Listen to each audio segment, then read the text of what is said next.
What he made me believe about myself only comes from love. Because nobody else could make me see that about myself. Jennifer Lopez in tears over hubby Ben Affleck and how he's changed her life. It's very moving. Because I didn't think much of myself. And so the world didn't think much of me. That lined up. When Ben and I got back together, it was just like, I want to make music again. I want to get back in the studio. I was very, very inspired. The singer talks about their rekindled relationship in her new documentary, The Greatest Love Story Never Told, now streaming on Prime Video. We're totally different people now, and we're the same. And we have the same love.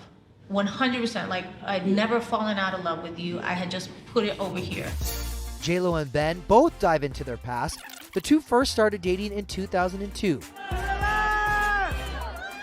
Becoming one of the most famous celebrity couples in the world.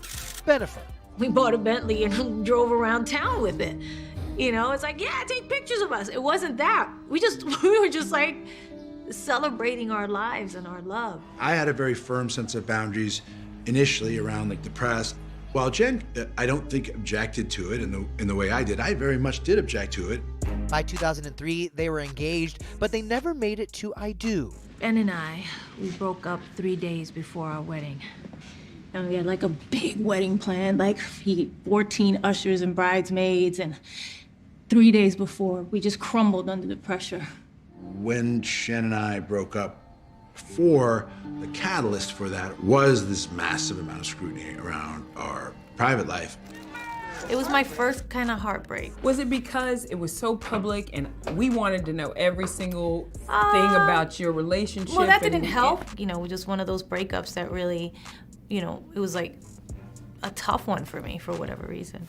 It took almost 20 years, but Jen and Ben found their way back to each other in 2021. Getting back together, I said, listen, one of the things I don't want is a relationship on social media.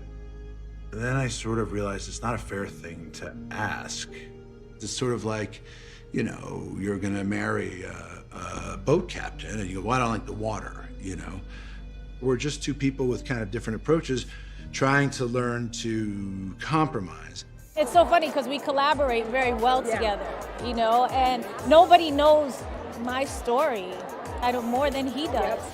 The doc goes behind the scenes of the making of This Is Me Now, a love story, the musical experience inspired by their love story. We were able to kind of sit down and really dig into it in a way I don't think any other writer could have done with me. And you felt safe.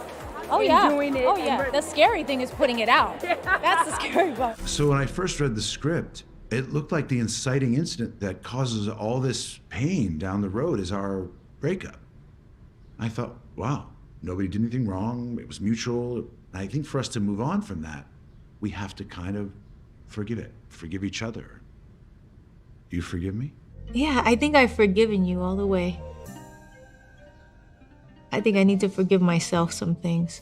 Processing that pain and turning it into art proved emotional. What he made me believe about myself only comes from love. Because nobody else could make me see that about myself.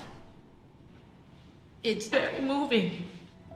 This is how it is. See it, believe it. And I was like, okay.